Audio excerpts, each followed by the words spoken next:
ஹல்லேலூயா. ஆண்டவராகிய இயேசு கிறிஸ்துவின் நாமத்தில் எழும்பி பிரகாசி ஊழியங்களின் சார்பாக நாங்கள் உங்களை வாழ்த்துகிறோம். உங்கள் இருதயம் கலங்காதிருப்பதாக.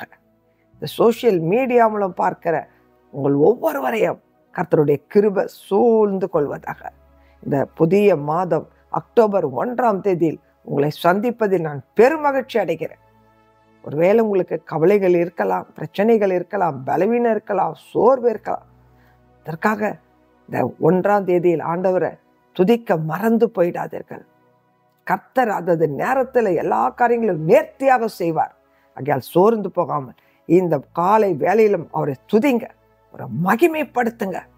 இந்த மாதத்துல கர்த்தர் உங்களுக்கு நன்மை செய்வார். உங்க இருதயம் கலங்காது இருப்பதாக. கர்த்தரை பரிசுத்த இருதயத்தோடு தொழுது கொள்ள ஆயத்தமாயிட்டீங்களா? கர்த்தருடைய வார்த்தையை கேளுங்க. சத்தியத்தை அறிவீர்கள், சத்தியம் உங்களை விடுதலையாக்கும் என்பதில் சந்தேகம் இல்லை. ஜீவனுள்ள தேவனுடைய வார்த்தைக்கு உங்களுடைய செவிகள் திறந்திருப்பதாக. உங்க வாழ்க்கையில மாற்றங்கள் வருவதை இப்பொழுது நீங்கள் காண்பீர்கள். இப்பொழுதும் நம் கண்களை மூடி ஜெபிக்கலாமா? Hallelujah, hallelujah. Thank you Jesus. ஸ்தோத்திரம் இயேசு சுவாமி. ஸ்தோத்திரம் அப்பா. நன்றியோடு உங்களை துதிக்கிறோம் அப்பா, உங்களை போற்றுகிறோம் இயேசு சுவாமி. அப்பா, நீங்க 9 மாதமும் எங்களோடு கூட இருந்திருக்கீங்கப்பா, எங்களை நடத்திருக்கீங்கப்பா, ஆச்சரியமாக பாதுகாத்திருக்கீங்கப்பா. இம்மட்டும் உங்களை பாதுகாத்த கர்த்தர் இந்த அக்டோபர் மாதத்திலும் உங்களை பாதுகாப்பார். கவலைப்படாதீங்க, பயப்படாதீங்க. தேவனுடைய கரம் உங்கள் மேலே இருக்கிறது. உங்க இருதயம் சோர்ந்து போகாதபடி ஆண்டவரை துதிங்க, ஆண்டவரை கனப்படுத்துங்க. பொழுதும் என்னுடைய தேவைகளை யார் சந்திப்பார் என்று ஒரு கவலை ஏக்கம் உங்களுக்குள் இருக்கிறது. ஒரு வியாதி நிமித்தமாக கஷ்டப்பட்டு கொண்டிருக்கலாம். இப்பொழுது ஏசப்பா அவங்க சுகமளிக்கிற வல்லமை அப்படிப்பட்டவர்கள் மேலே இறங்கட்டும். அவங்க தேவையில தவிப்போடு இருப்பார்கள். ஆனா இப்பொழுது ஒரு அற்புதத்தை செய்யுங்கப்பா, ஒரு அதிசயத்தை காண செய்யுங்க. அவங்க தேவைகளை சந்திக்கும்படியா நான் ஜெபிக்கிறப்பா.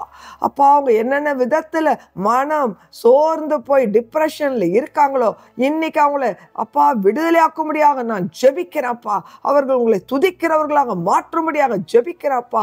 அவர்களுடைய மனநிலையில் இருக்கிற போராட்டத்துக்கும் பிசாசின் தந்திரங்களுக்கும் அப்படிப்பட்டவர்களை விலைக்கு வேலி போடுங்கப்பா.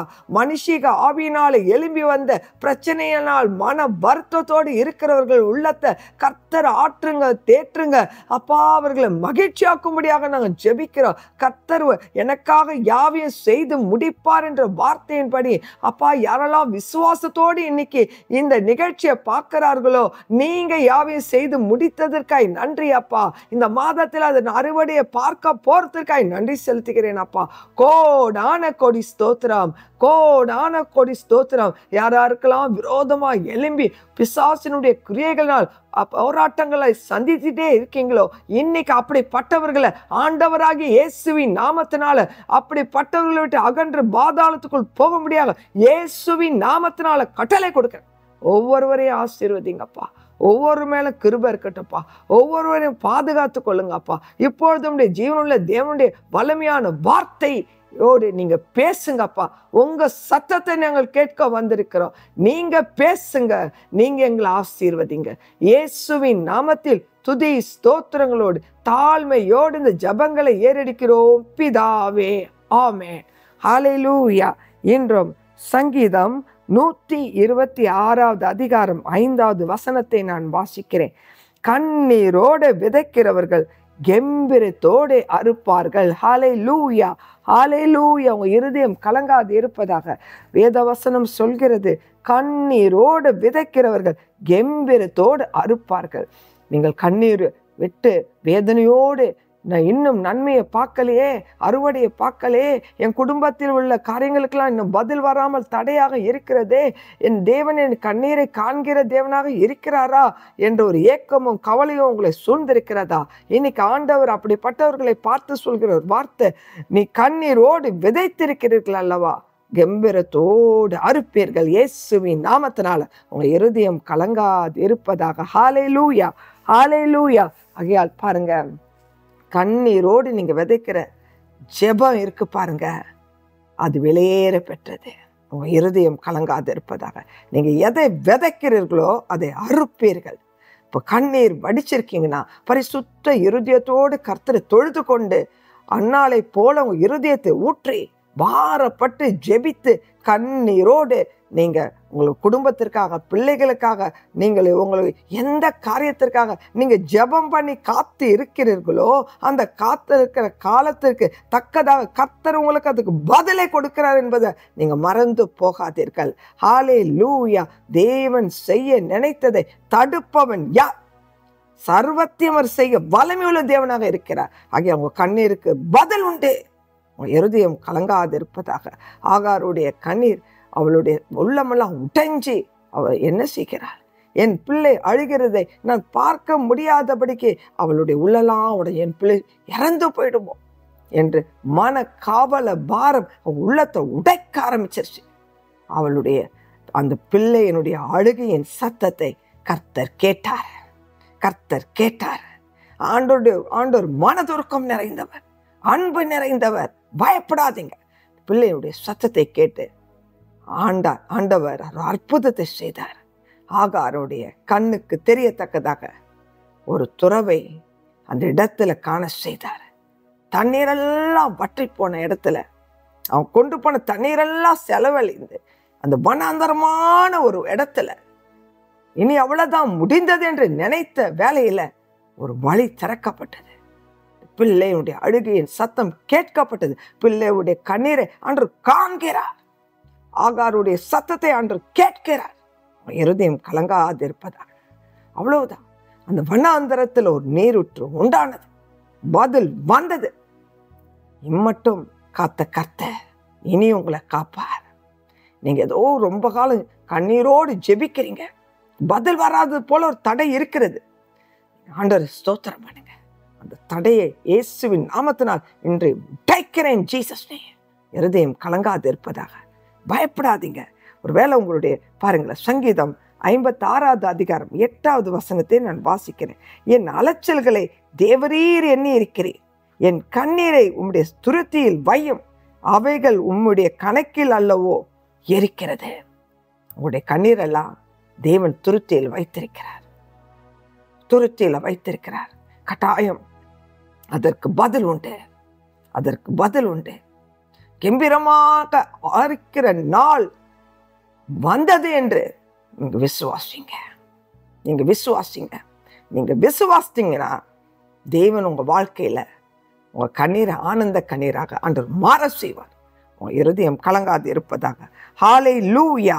பாருங்க, இன்னொரு காரியத்திலும் நம்ம பார்க்கிறோம், எப்படி பலவீன வியாதி உள்ளவர்களுடைய வல்லத்துல எப்படி இருக்கும் என்றால் அவங்களுடைய கண்ணீர், அவங்களுடைய படுக்கையில அவங்க கண்ணீர் வடிச்சு கொண்டே இருப்பாங்க. ஒருவேளை வேதனையில, அந்த வலியின் வேதனையில ஒருவேளை அவங்க கண்ணீர் வடிக்கலாம். ஆகையால அந்த வியாதிக்கு இன்னும் பதில் வரலையே, என்ன ஆகுமோ என்ற ஒரு பயத்துல கண்ணீர் வடிக்கலாம். அவருடைய தழும்புகளால் நிச்சயமாக சுகம் உண்டு. நிச்சயமாக சுகம் உண்டு. நானே பரிகார கர்த்தர் சொல்லி இருக்கிறார். அவர் வார்த்தையை விசுவாசிங்க. ஆண்டவரை நோக்கி நீங்க ஜெபிக்கிற ஜெபம் உங்க பலவீனத்துல பலவீனத்துல பலன் உண்டாகும் என்பதுல சந்தேகமே இல்லை. ஒருவேளை இதுவரை டாக்டர்கள் அந்த என்ன வியாதின்னு கூட கண்டுபிடிக்க முடியாதபடிக்கு இருக்கிறதே என்று ஏக்கமும் கவலையோடு இருக்கீங்களா? கர்த்தர் என்று உங்களை காண்கிற தேவனாக இருக்கிறார். உங்களுக்கு சுகத்தை கொடுக்க ஒரு வல்லமையுள்ள தேவனாக இருக்கிறார். இந்த காலை வேளையில உங்க கண்ணீரை துடைத்துக் கொள்ளுங்க. கர்த்தருடைய சுகம் அளிக்கிற வல்லமை இந்த காலை வேளையில் அப்படிப்பட்டவர்கள் மேல இறங்குவதற்காய் நன்றி. டாக்டர் சரியாக டயக்னோஸ் பண்ணி ட்ரீட்மெண்ட் கொடுக்க போறதற்காய் நன்றி. அவங்க ஜீவனை கூட்டி கொடுப்பதற்காய் நன்றி. கர்த்தர் அற்புதத்தை நீங்க செஞ்சிட்டீங்கன்னு சொல்லி நன்றி செலுத்திக்கிறேன்ப்பா. தேவனுக்கே மகிமை உண்டாகட்டும். இதே போல உங்களுடைய ஒவ்வொரு நேரம் முழுவதும் ஒவ்வொரு நாளும் கர்த்தரை பரிசுத்த உள்ளத்தோடு தேடுங்க. பரிசுத்த சிந்தையோடு தேடுங்க. நிச்சயமாக நீங்க ஒரு அறுவடையை பார்க்க போறீங்க. ஒருவேளை நீங்க திருமணத்திற்காக அதிகமாக ஜெபித்திருக்கலாம். தடைகள் எல்லாம் உடைந்து வருவதை நீங்கள் பார்க்க போறீங்க. ஒருவேளை பிள்ளை செல்வத்திற்காக ஜெபித்திருக்கலாம், கர்த்தர் அதில் அற்புதம் செய்வதை பார்க்க போறீங்க. ஒருவேளை இன்னும் நான் அதிகமாக ஜெபிக்கணும், இன்னும் நான் அதிகமாக வேதத்தை வாசிக்கணும் என்று நீங்கள் நினைச்சிங்க இருந்தீங்கன்னா, இன்னைக்கு ஆண்டவர் உங்களுக்கு அப்படிப்பட்ட கிருபைகளை கொடுக்காரு. வலிமையுள்ள தேவனாக இருக்கிறார். நீங்கள் அதிகமாக ஜெபம் பண்ணுங்க, அதிகமாக வேதம் வாசிக்க கேளுங்க, அதற்கு கண்ணீர் விடுங்க. அறுவடையை பார்ப்பீங்க, அறுவடையை பார்ப்பீங்க. கர்த்தர் உங்களை கொண்டே மற்றவர்களை ஆசீர்வதிக்க வலிமையுள்ள தேவனாக இருக்கிறார். நீங்கள் மற்றவர்களுடைய பாடுகளுக்காக நீங்கள் ஜெபிக்கிறவர்களாக, கண்ணீர் சிந்து ஜெபிக்கிறவர்களாக நீங்கள் எழும்பும் போது உங்கள் சிறையிருப்ப கர்த்தர் இந்த மாதத்துல உடைப்பதை நீங்க பார்க்க முடியும். உங்க சிறையிருப்பை மாற்றுவதை நீங்க பார்க்க முடியும். எல்லா தடைகளை நீக்கிக்கிற கர்த்தர் உங்கள் முன்பு சென்று கொண்டிருக்கிறார். இந்த காலை வேலையில அவருடைய சமூகம் உங்களை மூடிக்கொள்வதாக, உங்க இருதயம் கலங்காது இருப்பதாக. இந்த மாதத்துல கர்த்தர் உங்களை எல்லாத்தையும் விலைக்கு காப்பார். இந்த மாதத்துல கர்த்தர் உங்கள் போக்கையும் வரத்தையும் இந்த முதற்கொண்டு என்றென்றைக்கும் காப்பார். கர்த்தர் உங்க ஆத்மாவையும் காத்துக்கொள்வார். எல்லாவற்றையும் காக்கிற வலிமையுள்ள தேவன் உங்களோடு இருக்கிறார் என்பதை மறந்து போகாது. நீங்க கைட்டு செய்யும் காரியங்களையும் கர்த்தர் ஆசீர்வதிப்பார். தேவ கிருபை உங்களை சூழ்ந்து கொள்வதாக. தேவ மகிமையால மூடப்பட, தேவ பிரசன்னத்தால மூடப்பட ஜெபிங்க, ஜெபிங்க, வேதத்தை வாசிங்க, பரிசுத்தத்தை காத்துக்கொள்ளுங்க. கர்த்தர் உங்களை ஆசீர்வதிப்பாராக. ஆமேன். கண்களை மூடி ஜெபிக்கலாம். அன்புள்ள இயேசு சுவாமி, நன்றியோடு உங்களை ஸ்தோத்திரிக்கிறோம். இந்த அக்டோபர் மாதத்திலும் இந்த செய்தியை யாரெல்லாம் கேட்டிருக்காங்களோ ஆசீர்வதிங்க. அவங்க கண்ணீரெல்லாம் தொடைங்க. ஒரு கம்பீரமான ஒரு அறுவடையை காண செய்யுங்க. அவங்க பட்ட பாடுகளுக்கு சரியாக மகிழ்ச்சியாக்குங்க. சிறுமைப்படுத்தின நாட்களுக்கும் அவங்க துன்பத்தை கண்ட வருஷங்களுக்கும் சரியாக மகிழ்ச்சியாக்கி அவங்க கண்ணீர் ஆனந்த கண்ணீராக மாற செய்யுங்க, மாற செய்யுங்க. ஆசீர்வதிங்க. எல்லா தீங்குக்கும் விலைக்கு காத்துக்கொள்ளுங்க. தீய ஜனங்களுக்கு விலைக்கு காத்துக்கொள்ளுங்க. தீய வியாதிகளுக்கு விலைக்கு காத்துக்கொள்ளுங்க. அற்புத அடையாளங்களை செய்து அவங்க ஆத்துமா பலனடைய தேவ பிரசன்னத்தால ஒவ்வொருவரையும் நிரப்பி ஆசீர்வதிங்க. கிருபையும் இரக்கமும் தயவும் அவங்களை சூழ்ந்து கொள்ளட்டும். இயேசுவின் நாமத்தில் துதி ஸ்தோத்திரங்களோடு தாழ்மையோடு இந்த ஜெபங்களை ஏறெடுக்கிறோம் பிதாவே. ஆமென். God bless you. God bless you.